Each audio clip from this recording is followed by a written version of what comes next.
الحمد لله الذي هدانا لهذا وما كنا لنهتدي لولا أن هدانا الله. الصلاة والسلام على سيدنا وحبيبنا شفيعنا وقرة أعيننا رسول الله محمد بن عبد الله وعلى آله وصحبه ومن والاه. أما بعد. السلام عليكم ورحمة الله وبركاته. Bersyukur kepada Allah Subhanahu wa taala yang telah memberikan kepada kita taufik dan hidayah untuk berada dalam majlis zikir, menyebut nama Allah, untuk nama kita juga disebut oleh Allah Subhanahu wa taala. Bila mana kita menyebut nama Allah untuk mengingati Allah, memohon kepada Allah, meminta kepada Allah, merayu kepada Allah Subhanahu wa taala, Allah akan menyebut nama kita dengan rahmatnya, dengan pengampunannya, dengan taufik dan hidayahnya, serta ganjaran dari Allah Subhanahu wa ta'ala. Fadhkuruni adzkurkum. Sebutlah aku, ku sebut namamu. Di dalam mengingati Allah Subhanahu wa ta'ala, satu perintah dari Allah Subhanahu wa ta'ala. Adapun sebutan kita oleh Allah adalah satu anugerah dan hadiah daripada Allah Subhanahu wa taala. Kita menyebut Allah, kita disuruh. Sudah disuruh, kita pun diberikan ganjaran oleh Allah Subhanahu wa taala. Moga-moga Allah Subhanahu wa taala yang mengumpulkan kita dalam majlis zikir Asma'illahil Husna, kita menyebut nama Allah, moga-moga Allah Subhanahu wa taala sebut nama kita dengan rahmat, hidayah, ridha dan juga sifat pemurah Allah Subhanahu wa taala. Amin Allahumma amin. Hadirin dan hadirat yang dirahmati oleh Allah Subhanahu wa taala, di antara doa yang dibaca dan dilakukan oleh baginda Rasulullah sallallahu alaihi wa ala alihi wasallam adalah meminta takut kepada Allah Subhanahu wa taala dan meminta agar supaya diilhamkan kecenderungan untuk berbuat taat dan meminta keyakinan kepada Allah Subhanahu wa taala.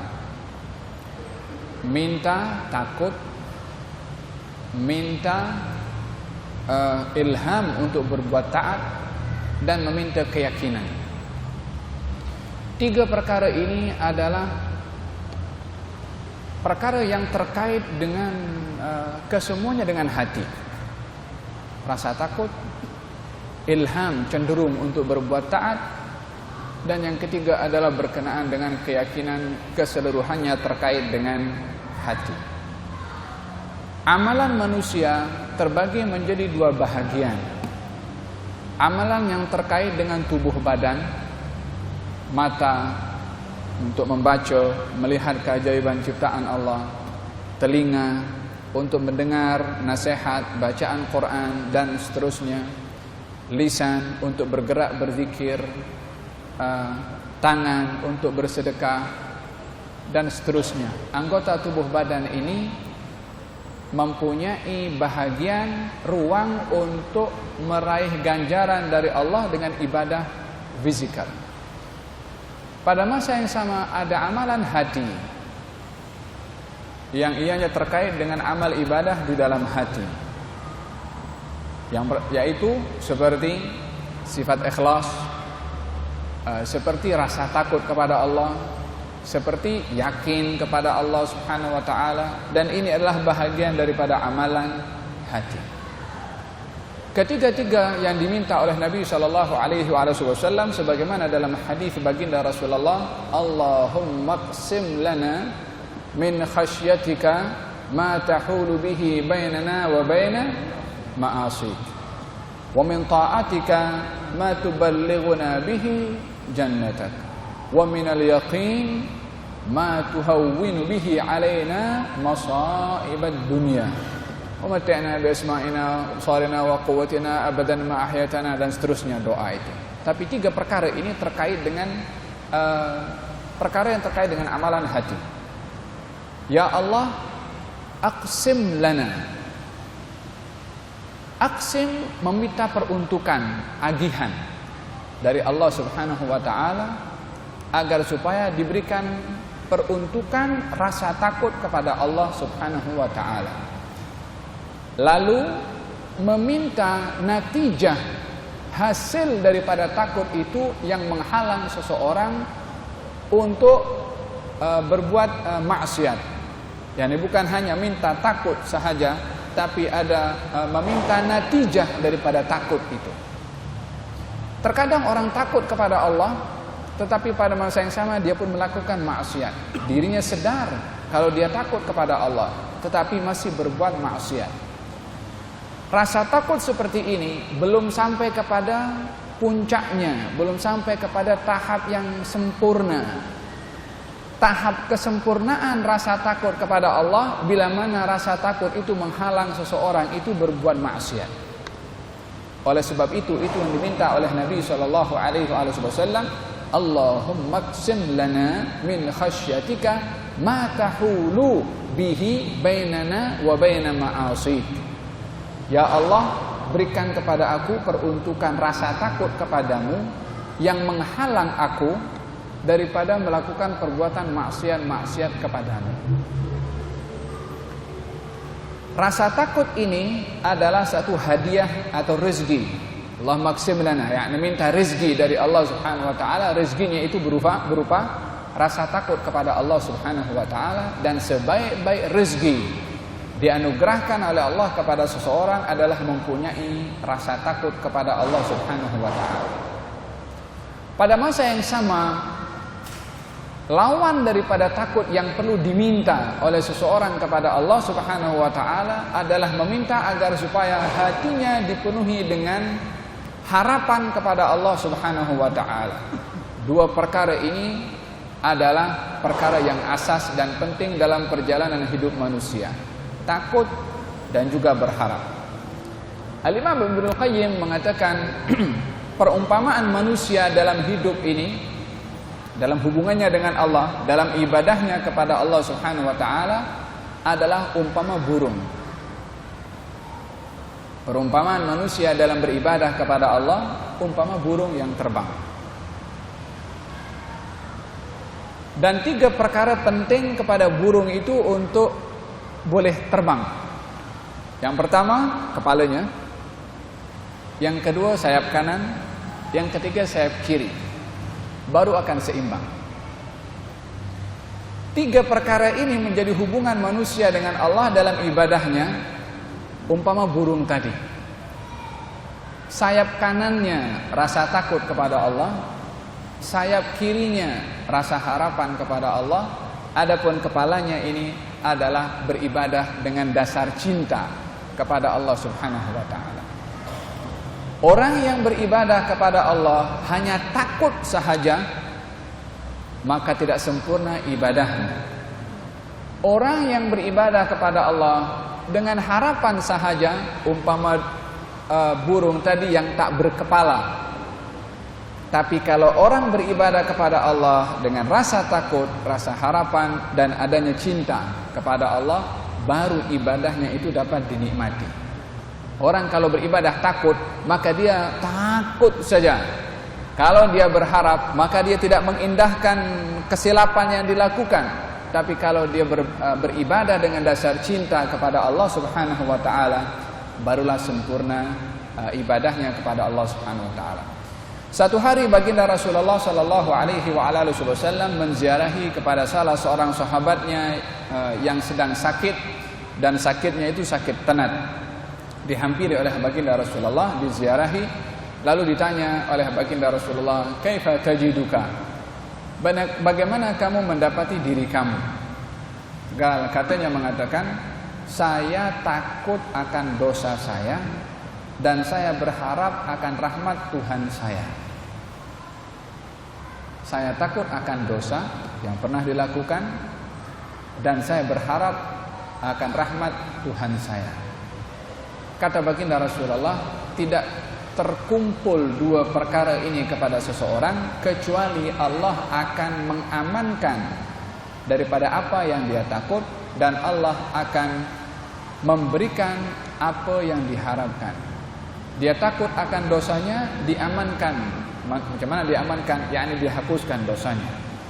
Dan tidak berharap dan tidak berada sifat harapan kepada seseorang dalam keadaan seperti ini kecuali akan dipenuhi apa yang diharapkan kepada Allah Subhanahu wa taala. Oleh sebab itu seseorang itu bila mana dalam keadaan sakit dan sakitnya sakit tenat diperintahkan untuk mempunyai sifat baik sangka kepada Allah Subhanahu wa taala, karena dengan baik sangka orang itu Allah akan berada pada prasangka baik seseorang.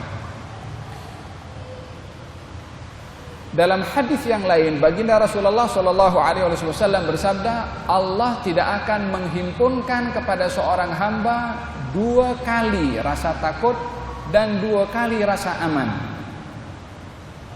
Allah tidak akan menghimpunkan 2 kali rasa takut dan Allah tidak akan menghimpunkan 2 kali rasa aman kepada seorang hamba. Artinya, seseorang yang punya rasa takut di dunia kepada Allah, maka tidak akan punya rasa takut nanti di akhirat. Sekali saja di dunia, kalau dah takut sini, tak akan takut di sana. Yang kedua, kalau seseorang merasa aman di sini, tidak mungkin merasa aman di sana. Salah satu mesti ada. Kalau aman di sini, takut di sana. Takut di sini, aman di sana. Untuk rasa takut itu ada kepada seorang hamba 2 kali di dunia dan di akhirat, itu bukan satu perbuatan yang akan dilakukan oleh Allah. Demikian juga orang yang merasa aman di dunia akan aman juga di akhirat, itu pun juga tidak akan dirasakan oleh hamba tersebut. Oleh sebab itu perlunya seseorang dalam hidup ini dengan 2 perkara tadi, takut dan juga berharap kepada Allah Subhanahu wa taala. Hadirin dan hadirat yang dirahmati oleh Allah Subhanahu wa taala, pertama yang diminta oleh Nabi rasa takut kepada Allah Subhanahu wa taala. Bagaimana seseorang itu dapat merasakan takut kepada Allah Subhanahu wa taala? Yang pertama adalah melihat daripada sifat al-jalal, sifat agungnya Allah Subhanahu wa taala. Bagaimana seseorang itu boleh mempunyai rasa harapan kepada Allah? Melihat daripada sifat al-jamal, sifat indahnya Allah Subhanahu wa taala. Sifat al-jalal, sifat agungnya Allah, al-mutakabbir, al-jabbar, al-ghahar, al-muntaqim. Nama Allah Subhanahu wa taala yang maha membalas, yang maha perkasa. Itu sifat keagungan Allah, yang kalau seseorang dihadapkan dengan sifat-sifat ini, mestilah melihat dirinya kerdil dan hina di hadapan Allah Subhanahu wa taala.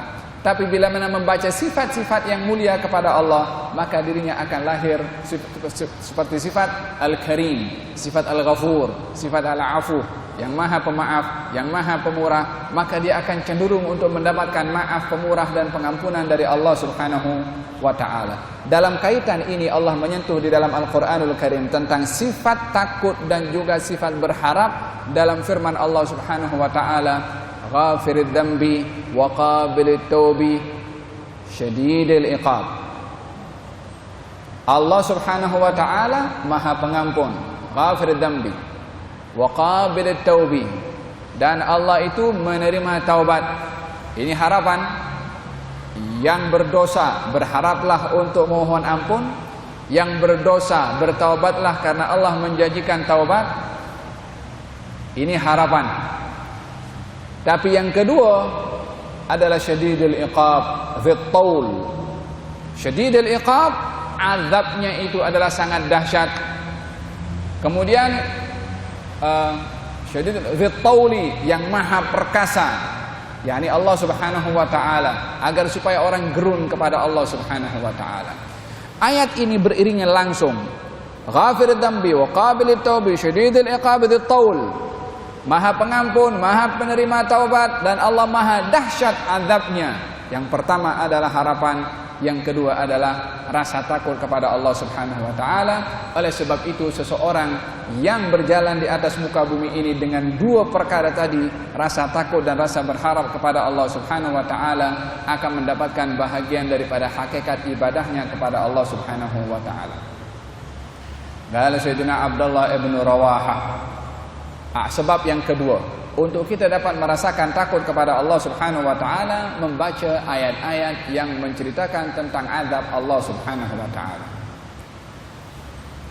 Sayyidina Abdullah ibn Rawahah, salah seorang sahabat Nabi sallallahu alaihi wa ala alihi wasallam, ketika membaca firman Allah Subhanahu wa taala dalam surat Maryam, wa in minkum illa wariduha kana ala rabbika hatman maqdiyya. Masing-masing daripada kamu wariduha. Warid itu sesuatu yang jatuh daripada atas ke bawah, yakni masuk. Wariduha, yakni masuk ke dalam. Ke dalam mana? Ke dalam neraka Jahannam. Wa in minkum illa wariduha. Masing-masing daripada kamu akan masuk ke neraka Jahannam. Yang demikian itu hatman maqdiyah. Hatman yakni ketetapan, ketentuan. Maqdiyah yang sudah ditetapkan oleh Allah Subhanahu wa taala. Wa in minkum illa wariduha. Dalam bahasa Arab bila mana dikatakan wa in minkum, yakni tanpa terkecuali, semua akan lalu kepada neraka Jahannam. Abdullah ibn Rawahah suatu hari didapati oleh istrinya menangis. Kemudian berada di pangkuan istrinya. Istrinya tengok si suami menangis, istrinya pun menangis juga. Kata Abdullah ibn Rawahah, wahai istriku, kenapa kamu menangis? Istrinya mengatakan, aku nampak kamu menangis, aku pun menangis. Katanya, aku terfikir tentang firman Allah Subhanahu wa taala, wa in minkum illa wariduha. Masing-masing daripada kamu pasti akan lalu kepada neraka Jahannam. Dan itu adalah ketetapan daripada Tuhan. Aku tidak tahu karena Allah tak sebutkan di sini kalau masuk lalu diberitahukan keluar, bermakna itu hanya sekedar jembatan untuk lalu. Tapi Allah tidak sebutkan di sini keluarnya, hanya sebutkan masuknya. Saya tidak tahu adakah ketika saya masuk waktu itu akan keluar atau saya tak keluar. Sementara ini adalah sahabat Nabi Muhammad sallallahu alaihi wa ala alihi wasallam. Beliau salah seorang daripada panglima perang yang dihantar oleh Nabi dalam peperangan Mu'tah. Abdullah ibn Rawahah. Gal katanya, Allah tidak sebutkan dalam ayat ini keluar, tapi sebutkan masuk saja. Khawatir saya tak keluar kalau saya masuk ke dalamnya. Ini muntahal khauf, yakni puncak daripada rasa takut kepada Allah Subhanahu wa taala dengan tidak melihat banyaknya amal yang dia lakukan dan tidak melihat statusnya dirinya itu siapa. Bukankah beliau seorang sahabat Nabi sallallahu alaihi wasallam? Bukankah tidak melihat radhiyallahu anhum wa radu an? Mereka golongan orang yang diridai oleh Allah Subhanahu wa taala. Ya, tapi tidak mengubah kedudukannya, rasa pujian Allah kepada mereka, tidak mengubah rasa takut mereka kepada Allah Subhanahu wa taala. Allah Subhanahu wa taala berfirman, wa minkum illa wariduha, masing-masing kamu akan masuk, saya tak tahu akan keluar daripada tempat itu atau tidak keluar. Ketika Allah menceritakan tentang masuk, Allah tidak ceritakan keluar, hanya yang diceritakan Allah akan selamatkan. Masuknya masing sendiri, tapi keluarnya tidak sendiri. Allah yang akan keluarkan, tapi siapa? Thumma nunajjil ladzina taqaw wa nadharu adh-dhalimin fiha jithiya. Allah yang akan selamatkan orang-orang yang bertakwa dan akan dibiarkan orang-orang yang zalim jithiya, yakni merangkak dengan lututnya ke neraka Jahannam wal iyad billah. Dan perasaan takut itu adalah puncak kedudukan yang tertinggi di sisi Allah Subhanahu wa taala. Satu hari ketika para sahabat duduk dengan baginda di masjid Nabi sallallahu alaihi wa ala alihi wasallam, lalu baginda Rasulullah sallallahu alaihi wa ala alihi wasallam mendengar mereka berborak dan berbual. Lalu dalam bincang-bincang, sembang-sembang mereka, Nabi mendengarkan mereka sedang tertawa dan terangkat suara mereka.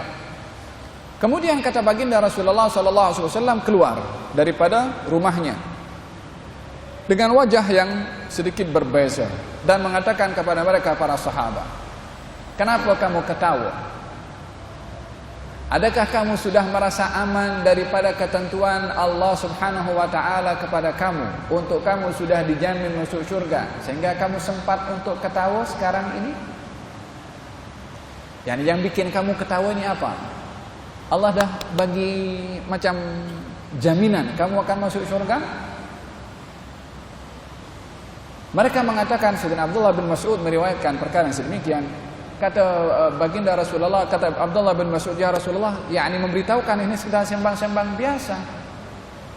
Nabi membacakan, bukankah datang firman Allah Subhanahu wa ta'ala kepada kamu, alam ya'ni lil ladzina amanu an takhsha'a qulubuhum li dzikrillah wa ma nazala minal haqq wa la yakunu kal ladzina tala 'alaihimul amadu faqasat qulubuhum wa katsirun minhum fasiqun. Bukankah sudah tiba masanya kepada orang yang beriman untuk khusyuk dan takut kepada Allah Subhanahu wa ta'ala, dan tidak menjadi seperti orang-orang ahlul kitab yang jauh antara jarak mereka dengan Nabi mereka, sehingga keras hati mereka dan banyak daripada mereka termasuk orang-orang yang fasik. Perintah di sini untuk takut kepada Allah Subhanahu wa ta'ala. Bukankah sudah tiba waktunya kepada orang beriman untuk punya rasa takut kepada Allah Subhanahu wa ta'ala? Kata Sayyidina Abdullah bin Mas'ud, ya Rasulullah, kalau begitu apa nak tebus kita punya silap ini? Apa silapnya mereka? Adakah mereka berbuat dosa? Adakah mereka berbuat mungkar? Adakah mereka berbuat perkara yang dilarang oleh Allah Subhanahu wa ta'ala? Mereka tak buat itu semua. Mereka hanya sembang-sembang. Tetapi oleh kerana pentingnya seseorang itu sentiasa berada dalam keadaan takut dan tidak menjadikan diri itu selesa merasa aman daripada ketentuan Allah Subhanahu wa ta'ala, ditegur oleh Nabi sallallahu alaihi wa ala alihi wasallam. Maka kata baginda Rasulullah, sebanyak mana kamu tadi ketawa, sebanyak itu kamu hendaklah takut dan menangis kepada Allah Subhanahu wa ta'ala. Disuruh minta ampun karena ketawa. Bagaimana kalau dosa? Bagaimana kalau dosanya berterusan? Bagaimana kalau dosanya dosa besar? Allahumma qsim lana min khasyatika ma tahulu bihi bainana wa baina ma'asi. Nabi minta rasa takut kepada Allah Subhanahu wa ta'ala, yang rasa takut itu dapat menghalang seseorang daripada melakukan maksiat kepada Allah Subhanahu wa ta'ala. Orang yang punya rasa takut kepada Allah Subhanahu wa ta'ala, maka tidak akan menunda-nunda di dalam amalnya, tidak akan mentaswif, yakni menunda-nunda amal kepada hari esok atau yang akan datang. Akan tetapi akan menyegerakan di dalam beramal, karena seorang yang punya rasa takut akan takut terlepas peluang daripada amal.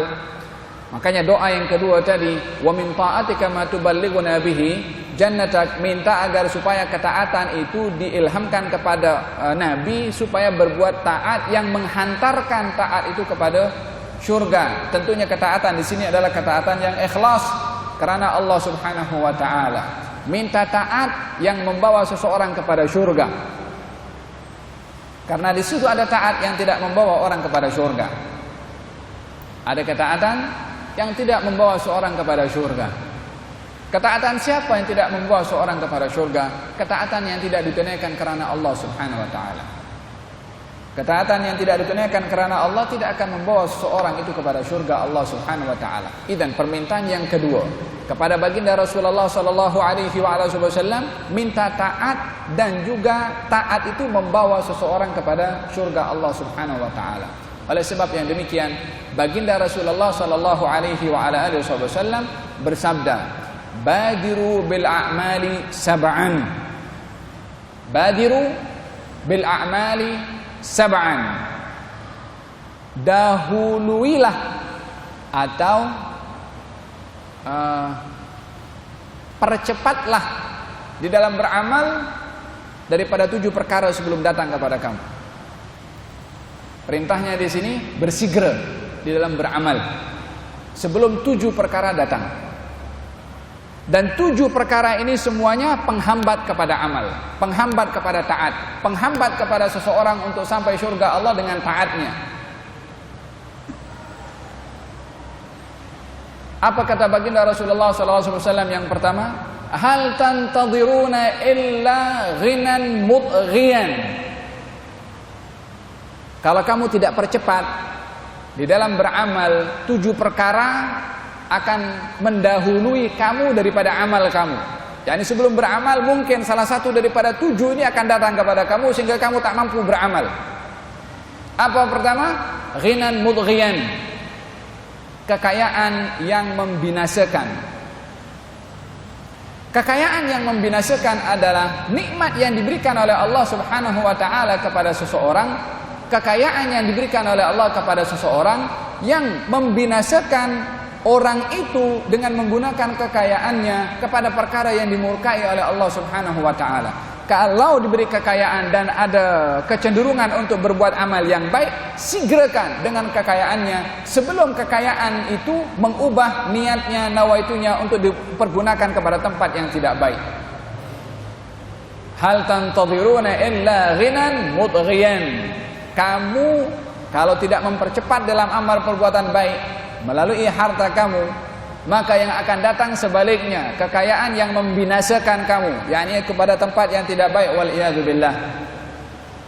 Yang kedua, au faqran munsiyan, atau akan datang kepada kamu, mendahului kepada kamu kefakiran yang melupakan kamu kepada Allah Subhanahu wa taala.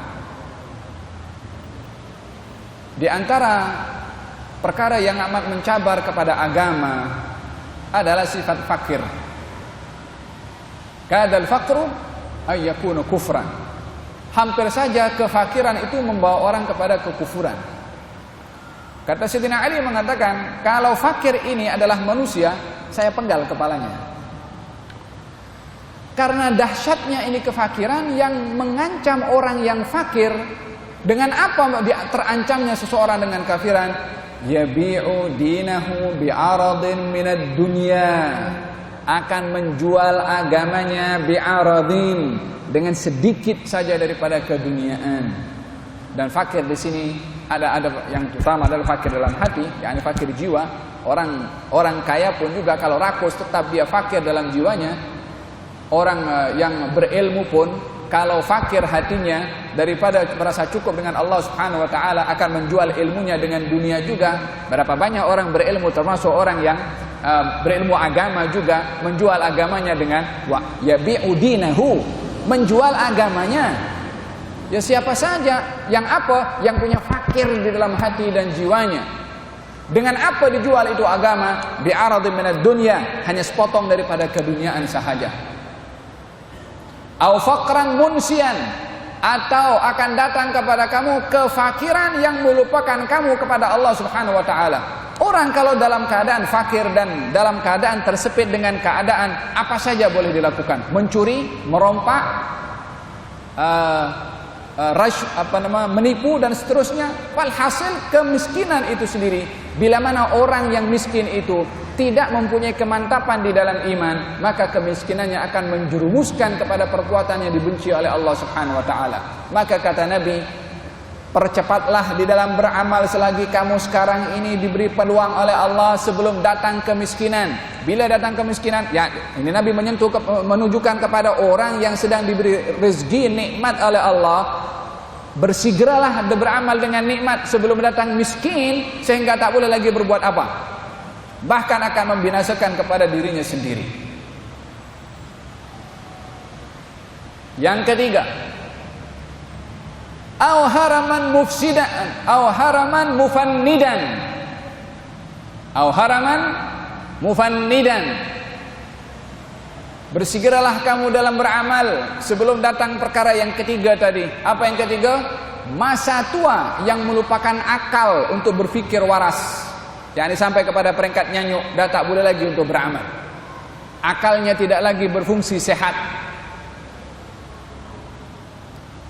Selagi diberi peluang oleh Allah Subhanahu wa taala dengan akal pikiran sehat, umur yang masih ada, beramallah sebelum datang masa tua dan akal sudah sampai kepada usia nyanyuk. Oleh sebab itu di antara doa yang dipohonkan oleh Nabi sallallahu alaihi wasallam, berlindung kepada Allah daripada usia nyanyuk, ardhalil umri. Nabi berlindung kepada Allah daripada usia yang namanya ardhalil umri, usia yang paling hina. Apa usia yang paling hina? Usia nyanyuk. Bila mana sudah lupa apa yang biasa diingati sebelum sampai kepada usia tersebut. Wa minkum man yutawaffa wa minkum man yuraddu ila ardhalil umri likai la ya'lama min ba'di ilmin syai'a. Allah berfirman dalam Al-Quranul Karim tentang proses ciptaan manusia. Setelah lahir, kamu kanak-kanak, kemudian dewasa, kemudian sampai kepada peringkat usia tua. Dah sampai usia tua itu, di antara kamu ada yang dimatikan awal, ada di antara kamu yang sampai kepada peringkat usia nyanyuk, sehingga tidak tahu apa yang biasa diketahui sebelumnya. Likai la ya'lama min ba'di ilmin syai'a. Itu usia nyanyuk yang Nabi SAW berlindung kepada Allah untuk sampai kepada usia tersebut. Di antara yang mendapat seseorang terlindung daripada usia tersebut, orang yang dihafal Quranul Karim. Sebagaimana otaknya penuh dengan Al-Quran, akan dijaga oleh Allah Subhanahu wa ta'ala. Yang keempat, aw maradan mufsidan. Beramallah kamu sebelum datang perkara yang keempat. Apa yang keempat? Maradan mufsidan, sakit yang melemahkan kamu dalam beramal. Selagi sehat, beramal, karena ini adalah peluang untuk membawa seseorang kepada surga Allah Subhanahu wa taala. Adapun yang kelima adalah au mautan mujhizan, atau mati yang bila-bila masa boleh datang. Mujhizan yakni kematian yang ready. Bukan orangnya yang ready, kematiannya ready untuk datang. Adapun orang tak boleh. Kalau seorang tahu bila nak mati, dia boleh ready. Tapi ini kematian yang sudah ready untuk datang, sudah siap untuk datang, hanya tunggu instruksi dari Allah Subhanahu wa taala bila nak datang. Au mautan mujhizan, kematian yang datang, sehingga bila mana sudah datang kematian itu, tak sempat nak tulis wasiat, tak sempat nak lagi beramal hal-hal yang baik, nak pesan apa, tak ada masa. Ini kematian yang mendadak. Yang keenam adalah awid dajjal, atau kalau datang dajjal maka kamu tiada lagi mampu untuk beramal, karena fitnahnya dajjal adalah amat dahsyat, sehingga seseorang yang baik pun, seorang yang saleh pun terkadang boleh terkena fitnahnya dajjal kalau terjumpa dengan dajjal. Walihada kata baginda Rasulullah, larilah kamu daripada dajjal. Yani jangan pergi tengok, jangan pergi nak jumpa, jangan fudul nak tengok kepada dajjal. Karena yang cenderung nak tengok kepada dajjal, walaupun aku tahu dia dajjal, nak tengok je mukanya macam mana, terkadang akan terkena fitnah tersebut tanpa dirinya sedar, kalau terpedaya dengan fitnahnya ad-dajjal. Yang keempat adalah, yang ketujuh yang terakhir adalah as-sa'atu was-sa'atu adha wa amar. Nah, beramallah sebelum datang perkara yang ketujuh, yaitu as-sa'ah, hari kiamat. Bila hari kiamat dimaksudkan di sini, bila mana matahari dah terbit daripada sebelah barat. Dah terbit, masih. La tahajud, la Quran, la zikir, la sedekah, tak ada. Khalas. Tidak lagi ada amal yang boleh diterima oleh Allah Subhanahu wa taala. Idzan, ambillah tiga perkara penting ini daripada doa Nabi SAW. Rasa takut kepada Allah, minta itu rasa takut anugerah dari Allah Subhanahu wa taala, minta agihan rasa takut kepada Allah yang menghalang kita daripada melakukan maksiat kepada Allah Subhanahu wa taala. Tak cukup kita punya rasa takut kalau tidak menghalang diri kita dalam melakukan maksiat kepada Allah Subhanahu wa taala. Yang kedua, minta ilham taufik di dalam beramal ketaatan, dan ketaatan yang membawa seseorang ke surga Allah Subhanahu wa taala. Dan yang ketiga adalah minta keyakinan kepada Allah Subhanahu wa taala wa minal yaqin ma tuhawwinu bihi alaina masaibad dunya, mintalah keyakinan yang meringankan apa saja musibah yang menimpa kepada dirinya daripada hal-hal keduniaan. Kalau dapat itu keyakinan Allah, dia macam apa? Macam orang yang bermusafir, sudah tahu di depan sana itu akan ada jam. So dia dah standby dulu. Kalau berlaku itu jam, dia tak gelisah. Oh, kenapa tak ambil lalu jalan sana? Kenapa tak pergi awal sikit? Keyakinan kepada seseorang kalau ada musibah apa saja yang menimpa, walaupun dia tak expect musibah itu akan menimpa kepadanya, dia tidak akan tidak goyang dia punya iman. Wa minal yaqini ma tuhawwinu, daripada keyakinan yang meringankan kepadanya musibah-musibah keduniaan. Seorang yang mempunyai kemantapan dalam keyakinannya kepada Allah, bila mana diduga dengan musibah, miskin, sakit, apa saja jenis musibahnya, tidak akan bergoyang imannya kepada Allah Subhanahu wa taala. Ma asaba min musibatin fil ardi wala fi anfusikum illa fi kitabin min qabli an nabra'aha inna dzalika 'ala Allahi yasir likai la ta'sau 'ala ma fatakum wa la tafrahu bima atakum. Tidak ada musibah yang menimpa di atas muka bumi ini, termasuk musibah yang menimpa kepada kamu. Musibah muka bumi ini apa saja? Jerebu musibah juga, gempa bumi musibah juga, dan musibah yang menimpa kepada diri kamu sendiri, sakit, miskin, susah, dan seterusnya. Illa, melainkan fi kitabin, sudah dalam kitab, dicatat oleh Allah Subhanahu wa taala. Tak ada yang miss daripada apa bentuk perkara yang menimpa kepada sesiapa saja di atas muka bumi ini, sudah dicatat oleh Allah Subhanahu wa taala. Apa tujuannya Allah meletakkan ayat ini? Likaila ta'sau ala ma fatakum. Jangan kamu sampai merasa susah hati bila mana musibah menimpa kepada kamu, ataupun terlepas peluang baik daripada kamu. Jangan kamu susah hati. Kamu terkena musibah, terlepas daripada peluang yang baik, itu adalah satu perkara yang sudah dicatat oleh Allah Subhanahu wa taala. Wala tafrahu bima atakum, dan juga tidak gembira dengan apa yang kamu dapat. Artinya kegembiraan yang melupakan kamu kepada Allah bila mana mendapatkan nikmat, karena nikmat itu pun juga sudah dicatat oleh Allah Subhanahu wa taala.